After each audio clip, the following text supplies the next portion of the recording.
Hello po mga ka-idol, mga kapatid, nanay, tatay, kapatid.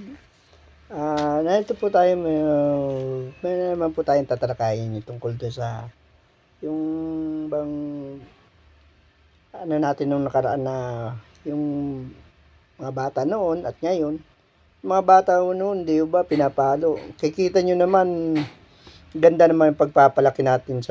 Maganda yung pagpapalaki sa mga bata. Katulad ko po, naranasan ko din mapalo. Pero maganda po ang ano, yung po bang palo, nakalagay po ba according po ba sa Bible o paano po? Tayo po ba tumalabag sa batas ng Diyos? Kasi po yung batas po natin ngayon, yun lang po ang kinapangit ngayon. Hindi na po according to the law of God. Kasi yung pamamalo ngayon bawal na. Kaya yung mga batang pinapalaki ngayon, mga pinapabayaan sa mga cellphone. Tatakot yung mga magulang na paluin minsan kasi kung ma-vlog ng mga anak nila yung pamamalo, yung tsaka yung naisabi sa ano, na media, madadali magulang. Pero ang pamamalo po, kung titingnan po natin sa Bible, okay po yung pamamalo. Sa Bible po yan. Kung titingnan po natin sa dito po, Bible, sa Kawikaan po. Punta po tayo ng Kawikaan 23:13. Ano po ang sinasabi? Huwag mo ipagkait ang saway sa bata, sapagkat kung iyong hampasin siya na pamalo, siya hindi mamamatay. Yan po. Maganda po ang pagkakasabi po dito.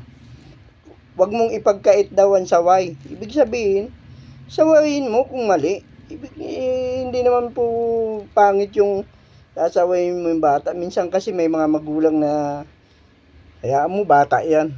Hindi po kakasanayan ng bata yan. Habang lumalaki ang bata, ibig nga sabihin nga ng iba, ang bata, habang lumalaki at nagkakaroon sungay, dapat maliit pa lang pinuputol na, sabi. Yun po ang kasabihan pero na ayon sa ano napaluin mo. Sabi din po sa 14, no, iyong hampasin siya na pamalo at ililigtas mo ang kanyang kaluluwa sa Sheol. Ibig po sabihin, nararapat lang po pala maski sa batas po ng Diyos na pinapalo ang bata. Maganda din po yung pinapalo kasi makita naman po natin mga palaki nung araw, may takot sa magulang. Ngayon sagot-sagutin ka, ganun na lang mga bata. Tingnan din po natin sa Kawikaan 22:15 kung ano po sinasabi. Meron po tayong mababasa sa 22:15 na ganito. Ang sabi po, ang kamangmangan ay nababalot sa puso ng bata. O yun po. Kung hindi mo tuturuan ng bata, magiging mangmang.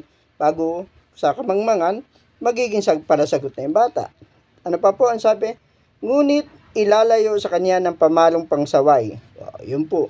Lalayo mo yung kamangmangan ng bata sa pamalong pangsaway. Ganun. Ibig sabihin, ano po, itutuwid mo yung bata sa mga pagkakamali niya. Ganun po yun. Kikita nyo naman po kung paano salita ng Bible. Maganda ang turo pag mga ano po.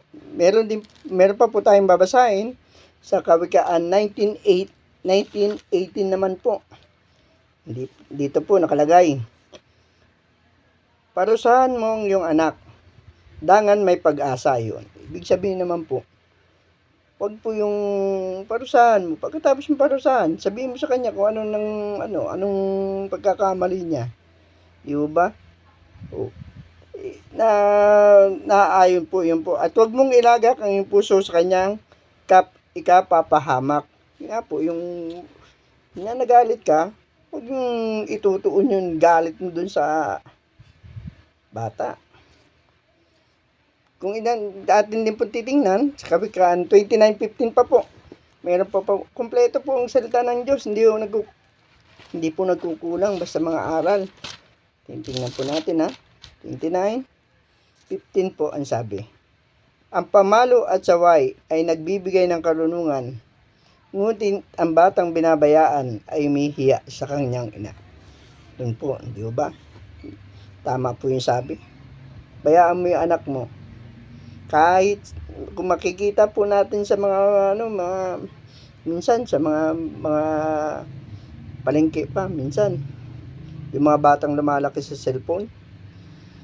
Pag pinapagalitan ng magulang, minsan sinisigaw yung magulang, sinasagot-sagot yung magulang. Kahit sa ano yun kahit sa mo makita, minsan yung mga ganyan mga bata.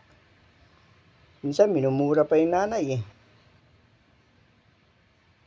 Dapat po minsan ang pagpapalaki, hindi po inilalayo. Sabi nga po, huwag mong ilayo ang bata sa karunungan.